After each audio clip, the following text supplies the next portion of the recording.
I will go ahead and call the meeting to order. This is the meeting of the P3 Committee, Public Awareness, Policy and Personnel, and it is July the 12th, 2021.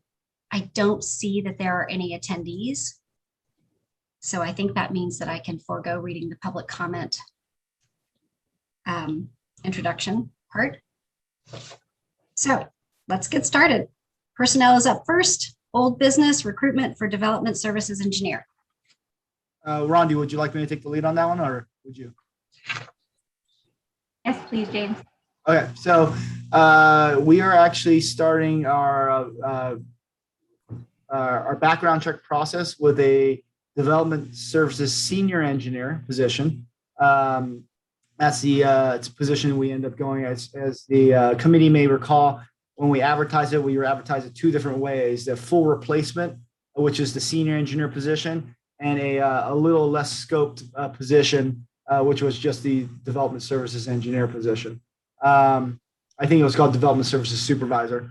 So, but we found an applicant that is an engineer and has a PE, and we're starting that process again. So hopefully, if we get through that process, we hope to have somebody on board in 6 weeks or so. Is that about right, Rondi? To go through the process and with their notice?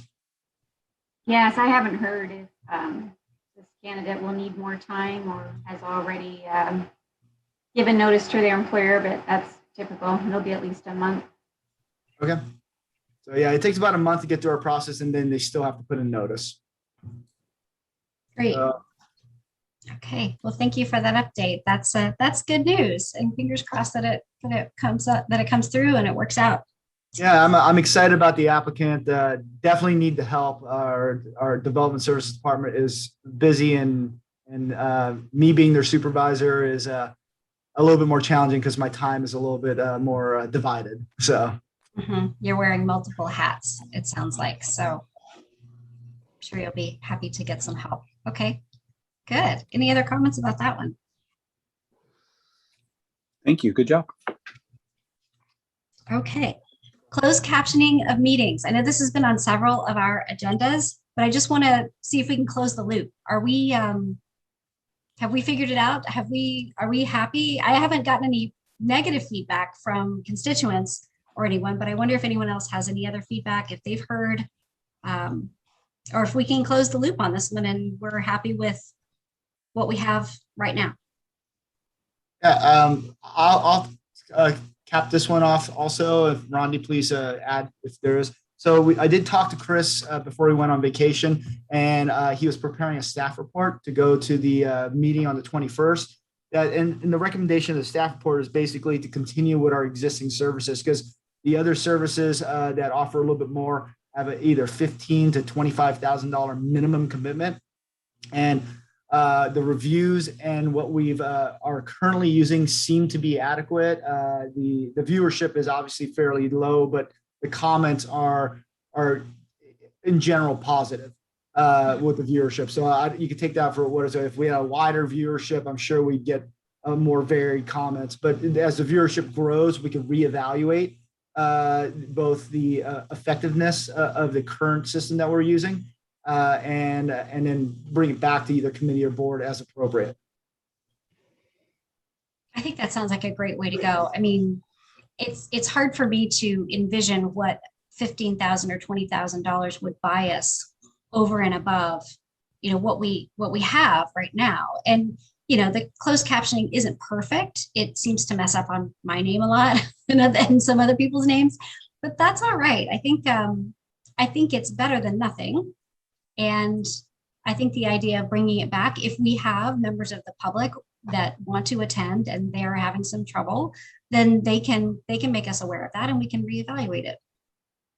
And that's great, because the staff recommendation is basically to continue moving forward with our existing format, because that 15 to 25,000 is a minimum, but it's a per word charge, with $15,000 to $25,000 being the minimum. And I know I talk a lot, so I got a feeling I'll be at fault for bringing us over budget during some of my meetings. So it's good news to me to not move forward with it at this point, because I don't want to be responsible for going over that threshold. Okay. Director Pennock, do you have any thoughts or comments about that? Not No, necessarily fine. that James talks a lot, but that, the No comment needed. No, I'm good. I'm good with moving forward. And again, I haven't heard anything negative, so let's just move forward with what we've got.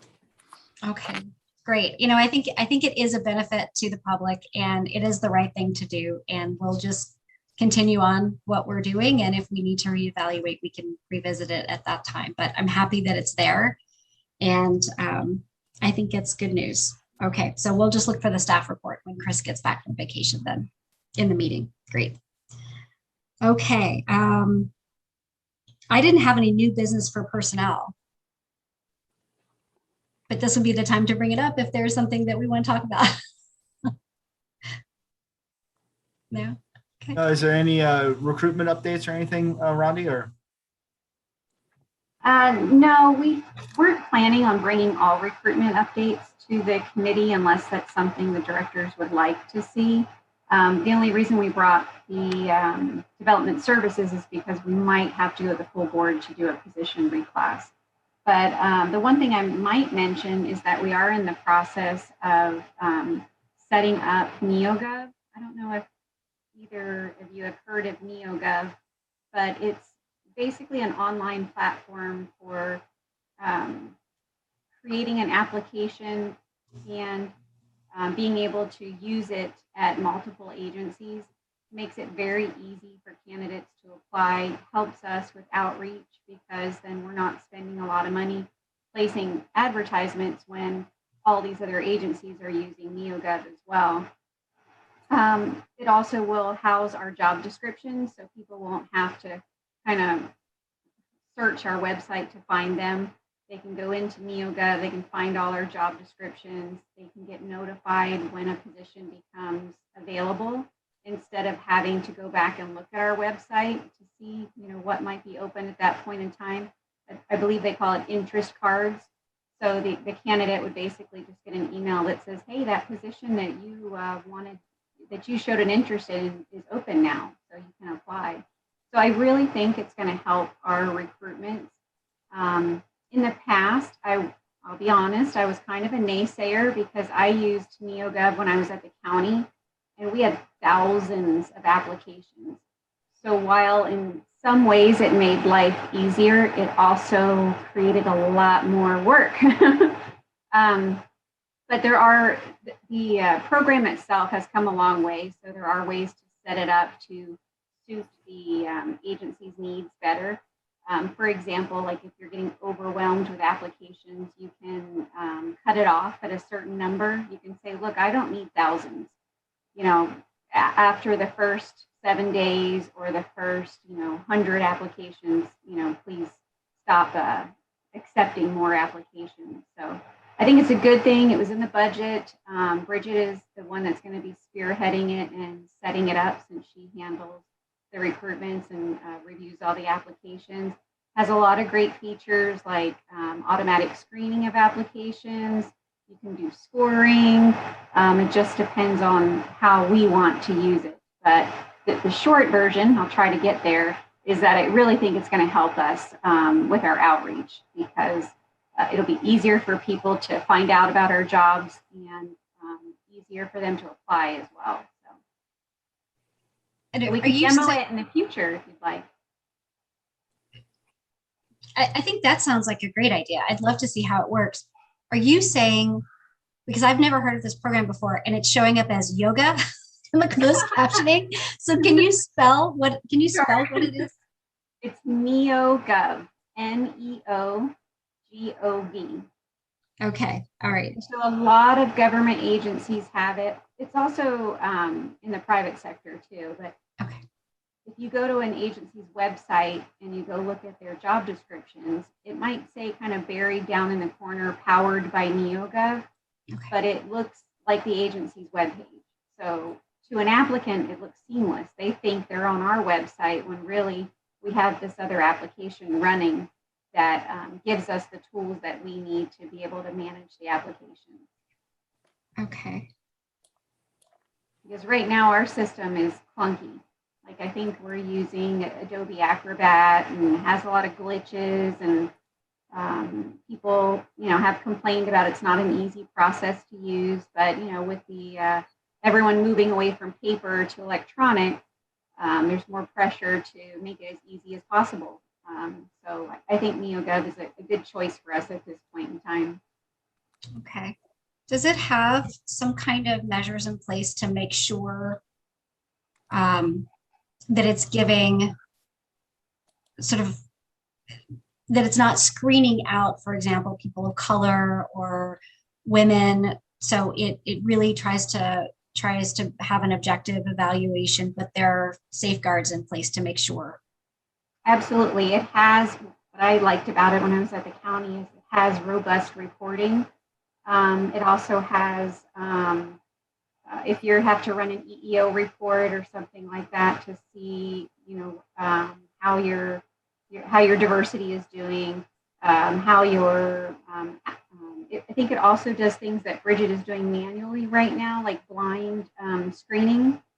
So, when the applications are forwarded on to the department for consideration, they won't see a name, an address, or anything that might indicate someone's gender or ethnic background.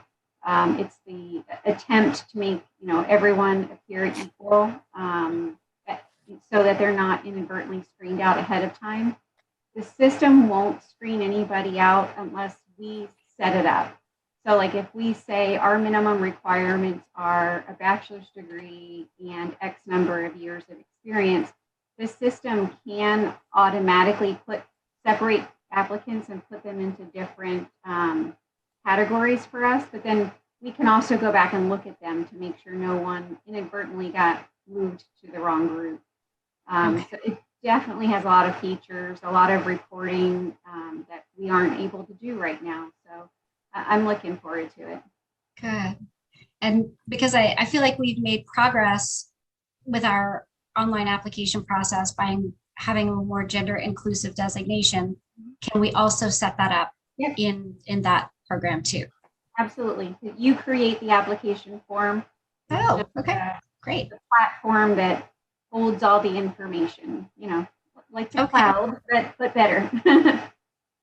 Great. That sounds like that's really going to make it easier for recruiting and understanding, how to compare candidates. So, great. It'll be a work pill in the beginning to set it up, but it'll be good in the long run for sure. Mm-hmm. Director Panic, do you have any questions or? No, I have had experience with NeoGov and it's been good. Yeah, so I like it. I'm agreeing with everything that's being said. Okay, awesome.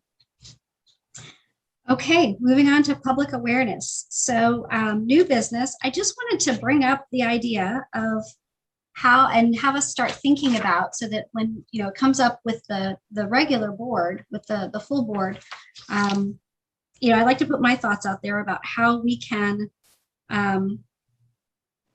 try to maintain some kind of virtual and in-person meeting. And I know that we are beholden to Cal OSHA. We've had that update, and I know that changes frequently.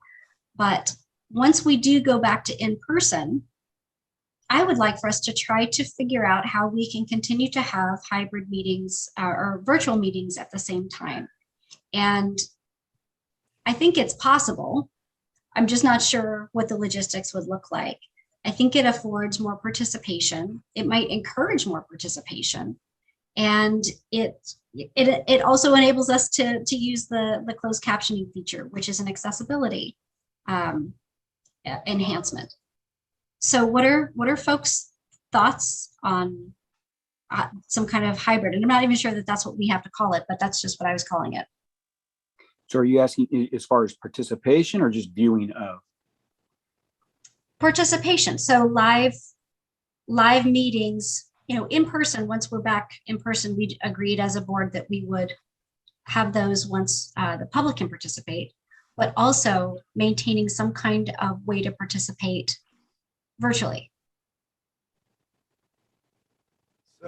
So maybe if I could share my screen, we have been working a little bit with our IT department on what a virtual format would look like. and have some internal discussions on some of the logistical issues. So if you allow me, I'll share my screen for just a quick minute. It's basically an attachment, an email of what it may look like. Let's see. Yeah, I think you're the host, so yeah, you can go ahead. So here's an older meeting, but this is what a virtual screen potentially would look like to a person that is zooming into the meeting instead of being live. They could see the board, they can see a presenter page, they can see the presentation, and then here's kind of just an example that we're going through with our IT staff, how that would look like. You can see different participants, you can see the meeting presentation, so you can kind of view it from here. Let me stop sharing for a sec. So from a logistical IT hybrid approach, I think it's something that still we have to work out some kinks, and obviously this is going to be discussed more at the full board level. I think Glenn may have brought it up as an informational item. I don't know if it's going on the 21st, but I know it's scheduled to go back to the full board to see what the board's pleasure is on how they want to conduct it. From a logistics standpoint, we're still working through that because right now in the virtual format, I'm able to, as the acting GM, or Glenn is able to with IT and with IT support, run the meetings and see who is raising their hand and kind of manage that. In a live board meeting instance where the board members are there and probably some staff members are there, we still have people virtually coming into the meeting. We may need a little bit more support to help manage the actual virtual portion of it, because the staff will be managing the board meeting from a live, because we may have live speakers and virtual speakers. And so we have to still work through that. The devil's in the details. So we still have to work through those details. But it looks like right now, and of course it's going to be a full board discussion at the end of the day. It's something that can be accomplished, and it's just figuring out those details and then coming back and reporting both to the committee and the board what the changes or level effort would be to manage both meetings at the same time. And the cost of such. I mean, if it's going to, is it going to be cost prohibitive? I mean, is it going to cost quite a bit more to do a hybrid meeting? I don't know that off Director Pennick off the top. Right now, and again, we've only had preliminary discussions, so this is not something that I know for a fact. I can envision that we'll just need, additional IT support or additional, somebody with Ann, monitoring that portion, the virtual portion of the meeting, and then coordinating that with Glenn or with Ann on when speakers come in and out and when people raise their hands. It may be a non-issue. We may have majority of the people. It's easier for them to come in, sitting at home, and we may not have a lot of speakers at the actual meeting live. So it may be a moot point, but we just don't know at this point. So we can prepare for the worst and then modify. But I think that's one of the things we're looking at is if we need additional staff compared to a traditional live meeting, what that would look like from a IT or a tech standpoint. I don't know for a fact, but because I haven't talked to Matthias about it directly, but I believe we have everything in place. So it seems like there shouldn't be additional expense as far as software or hardware to run both meetings. It's more of the staffing levels and the coordination between the live and virtual meeting, to try and make it seamless as much as possible. Thank you. And I appreciate that you showed kind of what it would look like from the end user perspective, looking at the Zoom screen so that it's easy to see, what someone that was tuning in that way would see. And thank you for doing the work on that. Thanks for looking into that. I'm looking forward to that presentation, and I'm glad we're considering it. And I hope that we move forward with it. And it seems like it's a good idea. Thank you for doing that. Welcome. Our IT Can I staff. interject for just 1 second? Sorry. Yeah. So what you saw there in that screenshot was what the final product would look like. So that's what we would actually post to YouTube. What the people coming in through Zoom would see is exactly what you're seeing right now. So you'd see anybody that's sharing a screen. If the board members at the dais were speaking, then it would be kind of a wide angle shot that would come up. And it changes, right? So it changes between who the active speaker is constantly. But when we kind of put it all together at the end, when that final production video that we put out to the public, that's what those screenshots would be. Okay. Thank you, Jonathan. So would that mean that all of the directors, when we're sitting at the dais, we would also log into Zoom?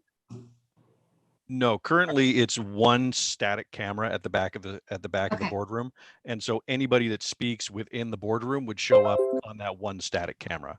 So each individual board member does not have their own individual camera, and that's kind of where the devil in the details are, right? So Okay. in order to get that set up, we'd either have to have a laptop for each person to sign into.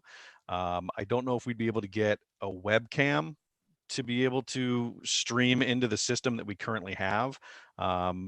That's a bit more complicated. Yeah, I guess But from just a general public getting in and seeing from an outside during a Zoom meeting, they would see basically what you're seeing now. And what they see now is active speaker. So currently my name would come up. As soon as James starts talking, it switches over to that person. And then anybody in the boardroom speaking, it would just be a static shot from the back of the room.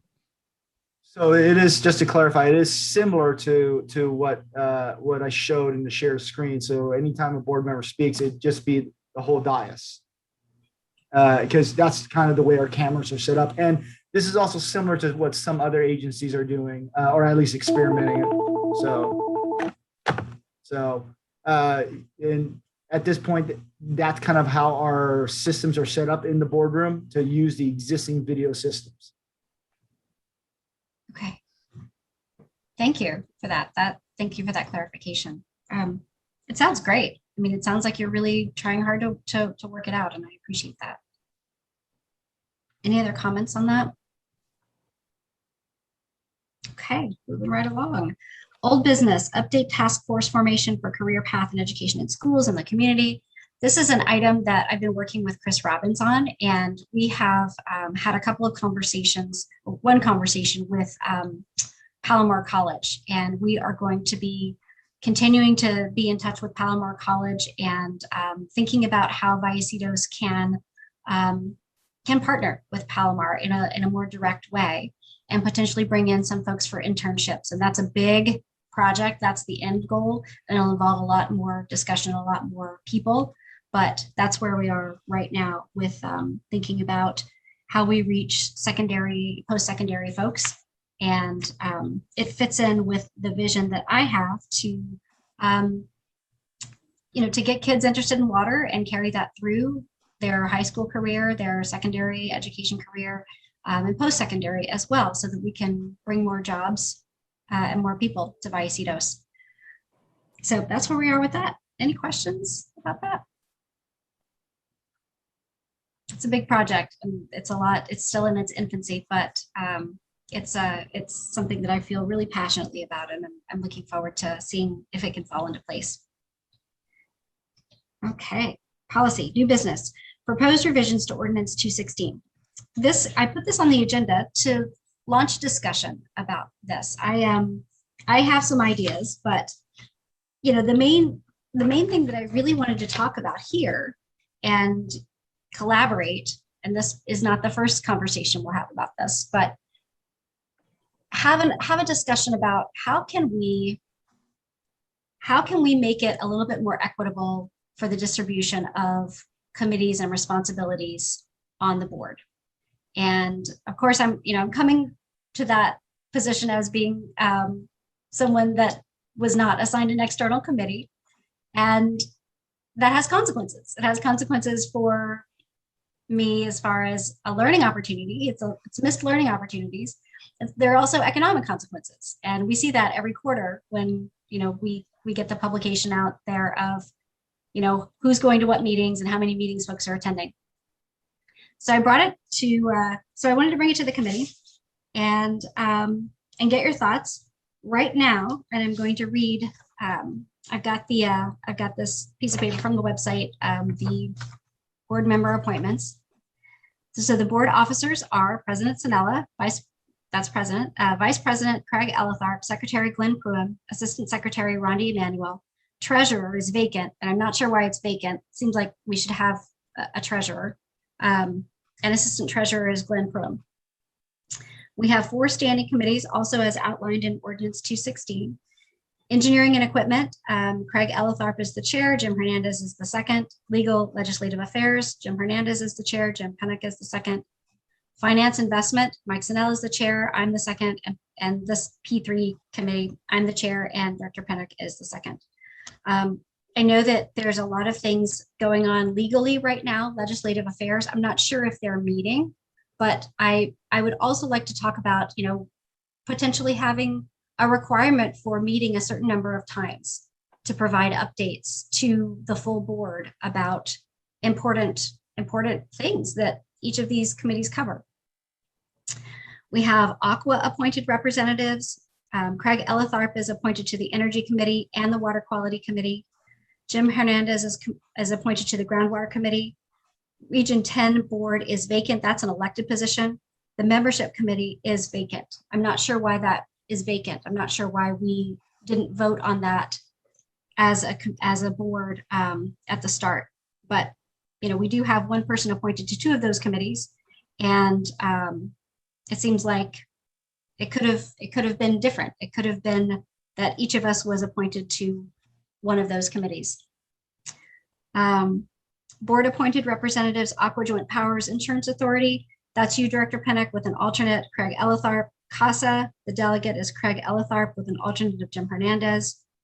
Encino Wastewater Authority, the delegates are Jim Hernandez and Mike Sennella, and I'm an alternate. San Diego County Water Authority, delegate is Craig Elletharp. No alternates listed. Hillside Property Development Ad Hoc Committee, Mike Sennella and Jim Hernandez are the delegates, no alternates. City of San Marcos General Plan Advisory Committee, I'm the delegate with Jim Hernandez being the alternate, and the San Diego North Economic Development Council, delegate Mike Sennella, no alternate.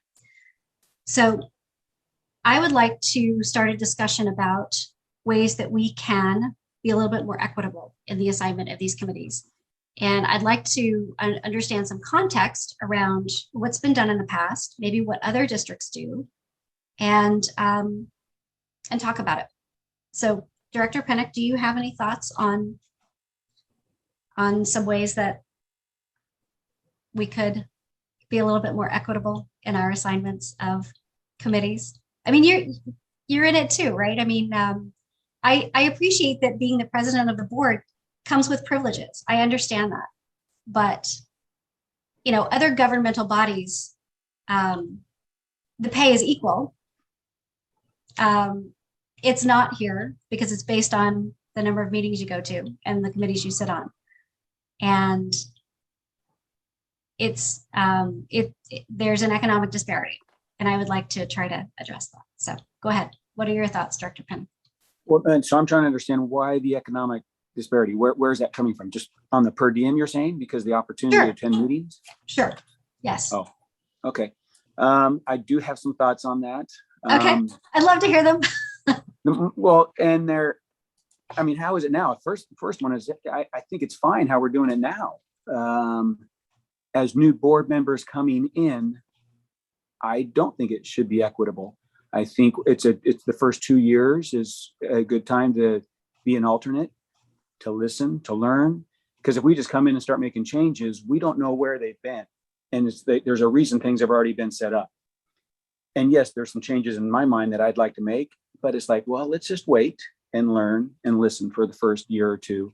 And that's why it's great to be as an alternate on many and not a chair on any. I'm not a chair of any of them. I'm an alternate on many, and I don't have a problem with that. If I get 6 meetings a month, 10 meetings a month, it's okay, because I'm I consider myself a junior board member as newly elected.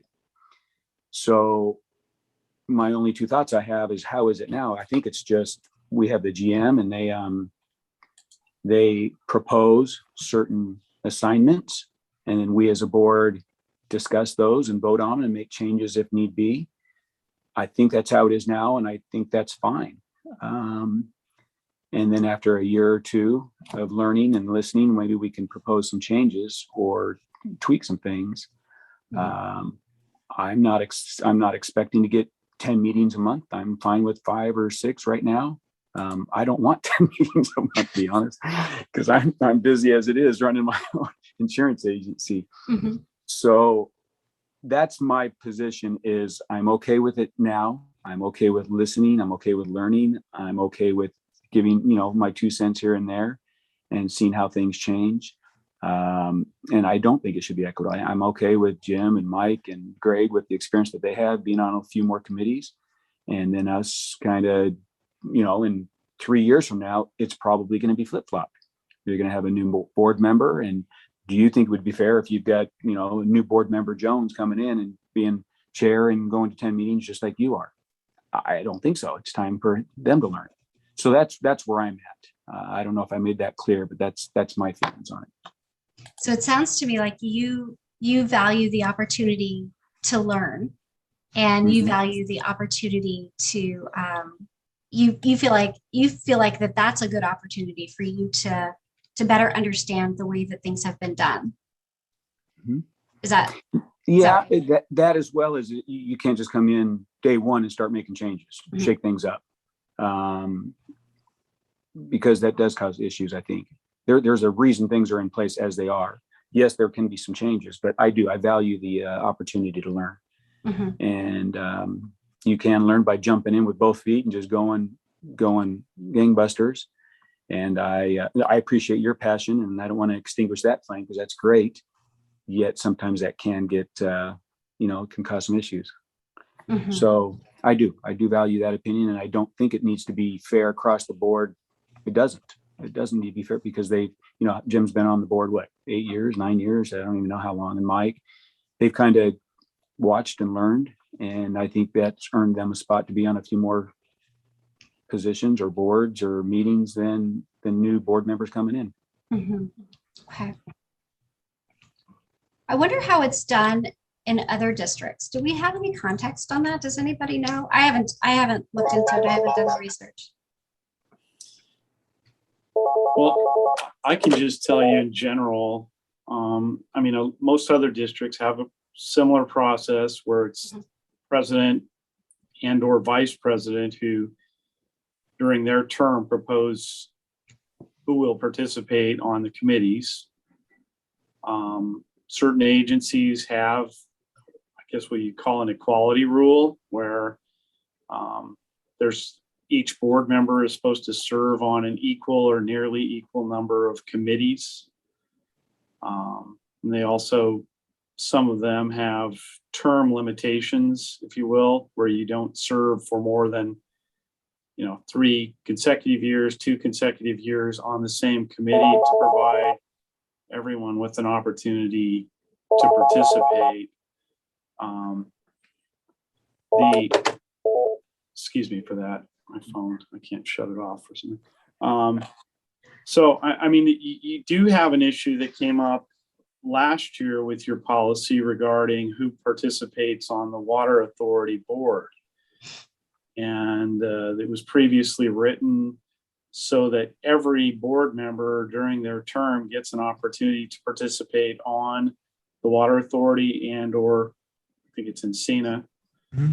And, that came up in a meeting, and we didn't write the policy. It's an old policy, but it's literally impossible if everyone wanted an opportunity to satisfy the requirements of that provision. So, that's been flagged for potential changes and discussions. Came up last year.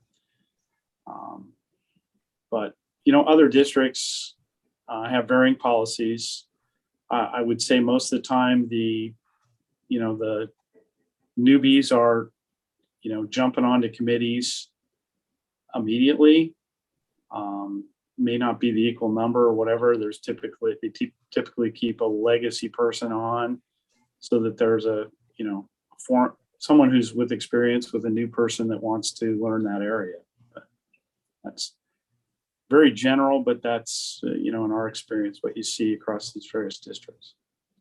Yeah, I think that that's really valuable to have someone being a mentor to the new board member.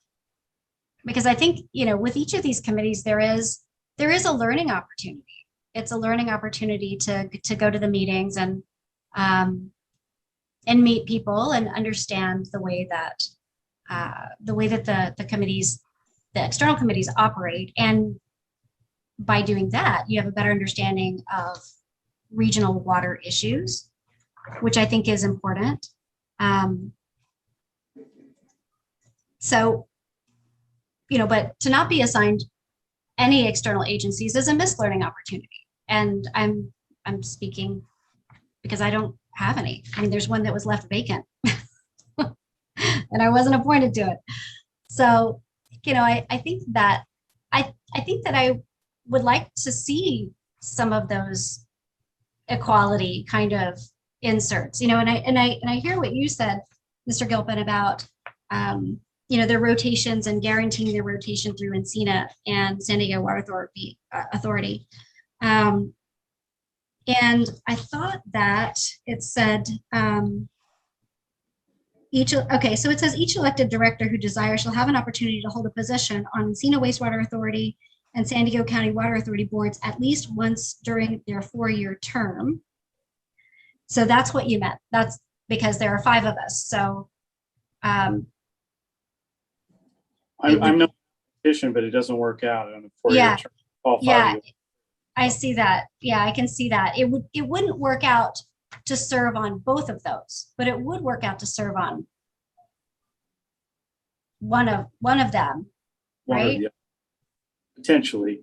Yeah. The other issue you have with the water authority is, we don't have to comply with their regs, but they typically want someone to serve in a 3-year role. So they don't want the designated representative changing every year because of the learning curve down at the water authority. So you have that. I mean, we went over this. We don't technically have to comply with that, but it would make things very difficult down at the water authority to be rotating in a new person every year. Yeah, the water authority staff contends that it takes 2 to 3 years for a new board member to really kind of be effective as a board member down there. So that's why they have that minimum 2 or 3 year requirement. Obviously, it doesn't. We don't have to follow it, but we try to comply with that. Mm-hmm. Yeah. Well, I obviously feel I feel like what Director Pinnock said is important, and I appreciate it. I also think that it's predicated on jumping in and trying to make change, and I'm not sure that that's the motivation necessarily, at least for me. The opportunity to have some learnings. I don't like that is so sort of categorical. It can be so categorically denied to a board member. And I think that it puts too much power, and I think it promotes partisanship, frankly. So I think it puts too much power in the hands of an individual making the decision. So obviously if we bring this to the board and I'm the only one that feels that way, then it's not going to change. And at some point I'll be president, right? So. Well, 2 things are important. One, I like to hear that term limits. I mean, that's important, that one member, you're termed out. 2, it sounds like on your side, Director Boyd Hodgins, the fairness. To be honest, I don't think it needs to be fair. Why, and I know that it seems like it's really important to you, and there's many. It all needs to be fair. It needs to be equal. Everybody needs to be. And sometimes what's fair is not what's best for the district. I think ultimately what we need to do is what is best for the district. Some of us might not serve, and I don't mind not serving on a board. If you've got some experience in the policies and hey, serve, you're doing great. I'll step down, have somebody else come in as an alternate, and you just serve your way because you're doing great at it. But I won't have an opportunity, and that doesn't bother me. Mm-hmm. So I think we just need to kind of put that term, what's fair to all board members, is always not what's best for the Vallecitos Water District. So yeah. I think we need to just change that word from fair to what's best. And I know that's an opinion, whatever's best. So that's just something that might help us understand everybody having a chance to serve on all boards and everything being fair. It's not going to happen, and it's not, and that doesn't bother, and it shouldn't bother everybody. And just move forward and do whatever's best for the district and be happy with that. Yeah, Go ahead, Mr. Gilpin.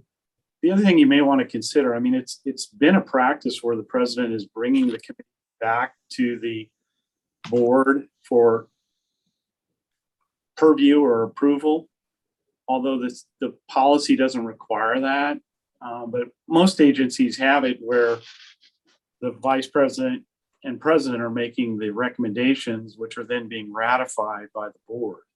Mhm. Yeah. Yeah, I mean, we do that. We voted. Yeah, that alleviates problems because, as Director Pinnock said, I mean, obviously, the full board is going to do what's in the best interest of the district per se. And if the full board is ratifying, then I think you eliminate some of the concerns that you're raising that potentially occur at whoever's the president makes, appoints who they want, and then that's kind of it. But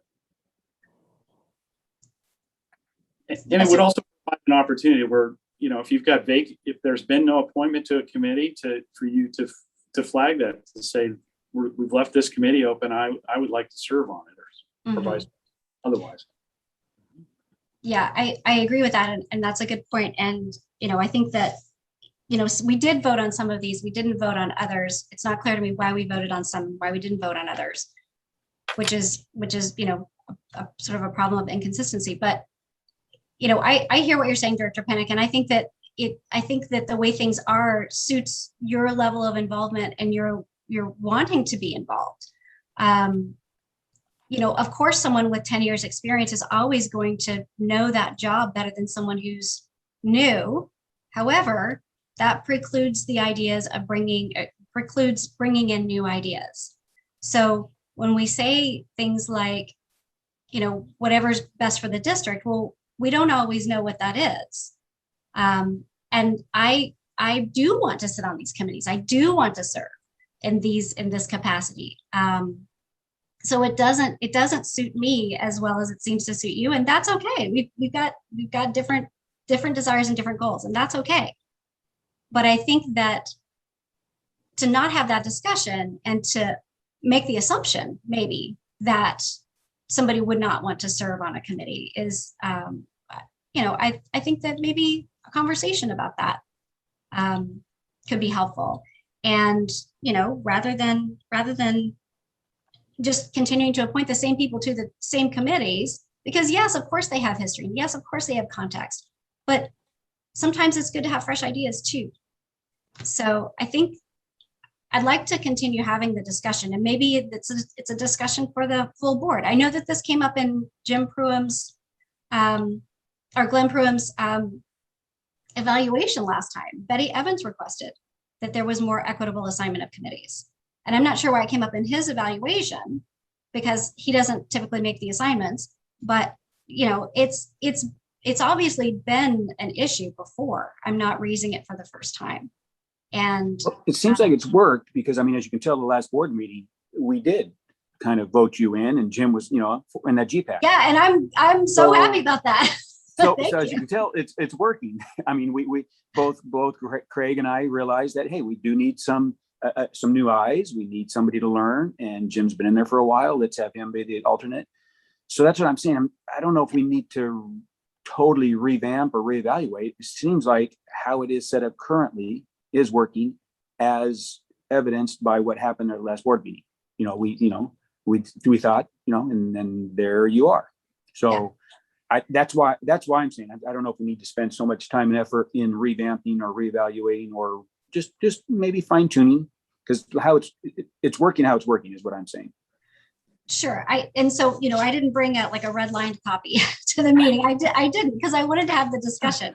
And I don't think it needs to be completely revamped. I certainly, if I came across that way, that's not what I meant. I do think that there are some tweaks, and I do think a conversation about it is warranted because it's learning opportunity and it's economics as well.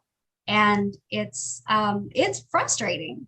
So I'm going to keep talking about it. Obviously, if nobody else feels the same way, then it won't get changed. And that's just the way it goes, but at least I can talk about it. Mm-hmm. Yeah. Go ahead, James. So, Director Boyd Hodges, you also asked historically how it's been handled at the district, and Yeah. and I've been here a little bit over 16 years. I've seen some new board members rotate through. What I've typically observed, and this is just a general, it's not it's not every single case has worked like this. Is the new board members don't get as many assignments initially, and then over the first couple of years, different board members have different passions, whether it's on the finance side or engineering side or the aqua or water authority EWA, and they start making their interest known on that. Somewhere between between year 2 and year 3, or before year 3 for sure. And then during the reassignments, typically not all the time, some of those changes are made. And certain committee members who have been on certain committees for a while, they'll want to go to a different committee. And I don't know if there's discussions with General Manager Prum on who, where, but I know that as a staff member, I've seen those results happen. But again, it's usually a 2 to 3 year process that I've seen that happen over time for new board members. There used to be a LAFCO committee that would new board member would be assigned to, and it was almost like a running joke because that they always canceled meetings. You never meet. So I don't think that's even on there before, but we knew that, okay, this board member's on LAFCO. It's a brand new board member. That committee never meets. It's an external committee, but so, and there's certain committees, certain external groups that meet much more often, more regular than others. So I don't know if there's obviously there's also the learning curve and the amount of time and some of those other agencies like EWA, and SENA, and also the Water Authority. Usually, there's a lot of more time commitment, both in the meetings and also a little bit more just experience in the industry-based knowledge that is beneficial to the district as from a staff perspective. But those assignments usually kind of roll forward, is what I've observed over time, because we've had different representatives over time. Prior to me joining the district, we had Betty Ferguson, I think, was our CWA, our County Water Authority representative for, I'm exaggerating, or maybe I'm not, like 20 years or something to that effect. So nothing changed there for a while, but then it started changing over as the board, we got new board members in. So. Mm-hmm. Well, maybe we can talk about some term limits. I think, I think that that's an area where Director Panic and I agree. And, it's not like we're at complete odds, but I feel like that's something that I could get behind. And maybe that's a point that we can talk about and we can bring up to the full board and maybe figure out a way to do something like that. Agreed. Okay. Okay. And I promise I won't bring this up when we're sharing a car at the special district. I won't. That's all right. I won't make you ride with me and we'll talk about it. We can talk about other stuff. That's totally fine. Okay. Well, then let's maybe take that on as an action item, that whenever this comes up in the full board session, that we can talk about term limits and trying to increase the opportunity. Okay, thank you. All right, I think old business update on consolidation of resolutions, ordinances, practices documents. Do we have any update on that? I know that it's ongoing. I know that it's time consuming, but how's it going? I don't have any updates on that. I inquired about it. I know that they started looking and putting a document together. I know Anne has been overwhelmed, and getting Anne involved in that is going to be a key for those to pull those together. Rondi, I don't know if you're still there, if there's any update that you received from any of your staff, but I believe right now they're still gathering all the ordinances, and they're gathering, and we have them, but to make sure we have the latest copy and starting to almost start indexing them. And that's the last thing I heard when I talked to Chris and also General Manager Prum before he left on vacation. But that was before this agenda, so I didn't really ask for additional details. So. Yeah, sorry, I don't have any updates on this item. I haven't been close to it, but I can follow up with Chris. I know that so the Special Districts Association puts out a board handbook that I have, that there's like a template and you can get access to that online. And I know that Glenn was looking into that. I'm not sure why it's been such a lengthy process to get access to that, but I would really like to have access to it so that we can have an understanding of, what some of the best practices are, and we can compare those to the policies that we have and make some tweaks and adjustments if we need to. Because, the Special Districts Association, they spend a lot of time doing that, and there's no reason for us to reinvent the wheel if we don't have to. So if we could find out, when we could get access to that, and I know it's digital, there's a digital access portal or something like that board members can access. And it would just be great if we could have a look in there, and especially in this committee where it's really appropriate for us to have a look at some of these policies that are best practice, and then we can compare them to the policies that we have that are similar. Director Boyd Hodgson. Yes. We do have a copy of the digital handbook.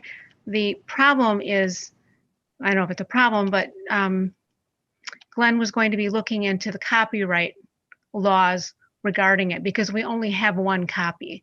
So we need to look into how we can share that information, but I don't know where he's at with that.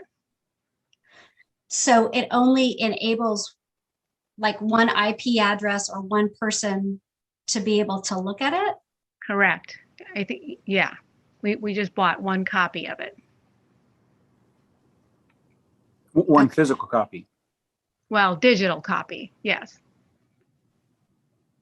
So like if we wanted to start printing off like a table of contents, I don't know that we can do that. I'm not sure about that. So Is it more if we don't know if we have permission to just share it on our website or allow open users to access it? well, all of the above, I think. I definitely don't think we can put it on our website, but I'm not sure. So that's, I don't know where Glenn is in that process. He didn't mention it to me before he went on vacation, so. But it's I mean, the district bought it. So the district bought it, but it's only available for one person to access. That's how I understand it, but like I said, I don't know for sure how it works. Let us look into that and come back to probably the next committee with a better update on this item. Because at this point, I think I'll need to, Ann will probably circle back with Glenn, and then they'll have obviously a more meaningful information to provide for the next committee. Mm-hmm. Yeah, thank you for doing that, because the end goal is, when I was first elected and I asked for an administrative code, I expected to be handed kind of a book that says, yeah, these are all the policies that you need to be aware of so that you can do your job effectively, and this is how we do things around here. And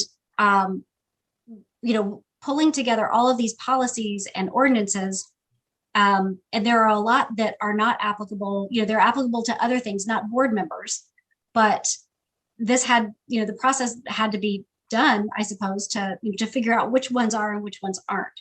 So having, the eyes on the prize end goal of this, the outcome is an administrative manual to help board members and to help us be aware of the way that the district runs.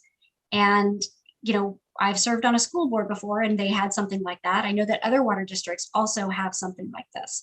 So it's designed to help board members do their job effectively. And I just learned about this board handbook at the Special Districts Association. Had I known about this, this maybe could have expedited the process too. But if, they have a template of all these different ordinances and resolutions, that I think there's no reason for us to reinvent the wheel. We can lift them from this template. That's what it's designed to do, and make it our own if we need something like that, if we need a specific policy around something. So I thought it would just be more efficient. And so getting access to that, I think would be really valuable. Well, and as you mentioned, I mean, my other clients have administrative codes. And if that's what the druthers of the board are, to develop an administrative code, That's easy enough to do because there's not copyright restrictions on obviously our work product, et cetera. And the question is just going through the list and cataloging what policies you want, and then probably not going to be that different from other districts. And then comparing that with, the problem is aligning it with the resolutions and ordinances that are currently in place if they overlap, because it's a labyrinth. Mhm. You know, reading that's just impossible even for the lawyers unless we're Yeah. searching. So, I mean, there's multiple ways to skin the cat. I mean, we can send you outlines of administrative codes from other agencies, and the committee and Glenn could go through that and determine, you know, what you want included. I mean, most of them are very general. They discuss the role of the board, the role of the general manager, the role of, you know, various parties, how committees are appointed and dealt with, what committees there are. It's all outlined in those codes. Yeah, and obviously we do have some ordinances around that because we just talked about one today. Right. Sure. Okay. Well, I mean, if you wouldn't mind doing that, that would be great. I mean, it's in the end, I think that it would help us work a little bit more efficiently. Well, I can tell you what, I'll talk to Glenn when he gets back, and then we can propose something to the board in terms of preparing one to adopt. And if the board elects to do that, we can move forward. Great. Okay. That sounds good. Anything else about that? Okay, the next meeting date will be August the 9th, and that is not our usual time and day, but I am going to be away. So I thought if everyone's available, we can just push it a week. August 9th. Mhm.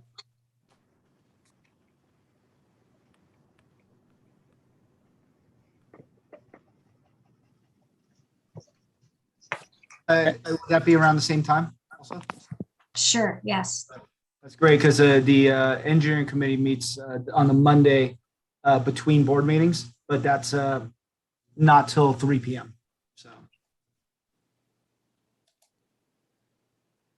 Does that work for you, Director Pinnock? Yeah, August 9th is good. Okay, perfect. Well, thanks everyone. Thanks for joining. Appreciate it. Appreciate your thoughts and your insights, and we'll keep plugging along on all the great things that we're doing. Thank you. James. sorry, I just wanted to mention one thing. Chris would have mentioned if he was here, but I just wanted to mention that we actually won an award for the Work We Do video series back in 2020 by Aqua, but because of COVID, they never notified us. So we just got notified. I don't know if we're going to make it to announce to the full board that we won this award on the 21st meeting, because with Chris being out of town, I don't know if we got it on the board docket. If not, we'll make sure it goes to the first board meeting in August. But so I think the committee members have seen the Work We Do videos. So the awards for the whole series. So of all the work we do. And it's actually a really nice award. I don't know if we have, do we have the plaque, Rodney? Do you know yet? Okay, so it's on its way, but I guess we won it for in 2020. They just forgot to notify us. So it's a brand new award for us, but it's a year old already. So Well, that's fantastic. Yeah, congratulations. Good work. Good work to all of you and Chris and the team. That's great news. And those videos are fantastic. They're really good. So the quality's amazing on those. So. Yeah. So go ahead. Sorry, I said they even make us engineers look like personable and charisma on camera. So I think they do a great job. So well, that's good. Yeah. So that's Chris and Lisa and Alicia, right? Yep. Mm-hmm. Yeah. Okay. Very good. Well, that is wonderful. Congratulations. And I'm sure they're going to be posting on social media about that. So I'll be sure and share it. Yeah. That's really cool. Thank you. We'll let them know for sure. Okay. Anything else? If not, then I think we can adjourn at 11 o'clock on the nose. Thanks, everyone. I'll stop recording now. Thank you. Take care.